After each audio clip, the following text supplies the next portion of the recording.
لا هذه دمرتنا، هي مجرمه مجرمه مجرمه مجرمه. اي ريحتيني وهقعد كم يوم. اي دمرتنا.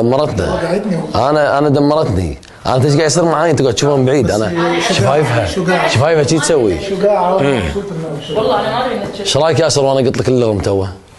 اسمك ما خدتش بالي. ما انتبهت؟ لا انا ما سمعتها؟ لا وقعتني. انت سمعتها يوم قلت ياسر العيله؟ والله وقعتني. وقلت لها انت لما تتكلمين عن الاخبار قبل، قلت لها تتكلم عن الاخبار قبل ايام ياسر العيله، قلت لها من ايام ياسر العيله بينت انه قديم، يعني انت تواصلك عرفت؟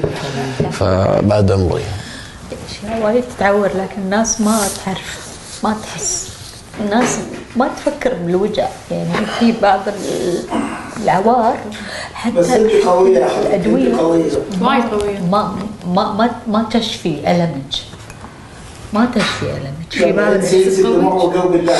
قويت حيل. هذا خلف الكواليس. طبعا احنا وقفنا التصوير، قاعد نحاول نهديها، وايد متضايقه.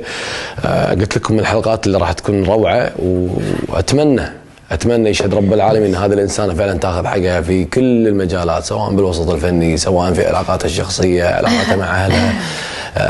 انسانه تعبت شوق، و زعلت انا يمكن وايد. حتى ياسر العيله تو دش علينا على الخط، يمكن ما صورنا هذا الفيديو، ما قدر، باس راسها فنكمل. انا تعبت. ماي يا عبد الله، ماي هاك، هذا ماي والله ما شربته. وانت اختي شربي ماي، خذي نفس، وباذن الله تعالى والله بليز. اي راح نجهز لك اللي تبينه. زين شوق، خذي نفس عميق. ما اقدر عبد الله. 10 عبارات. اوكي انا قويه، لا تعادي. 10 عبارات.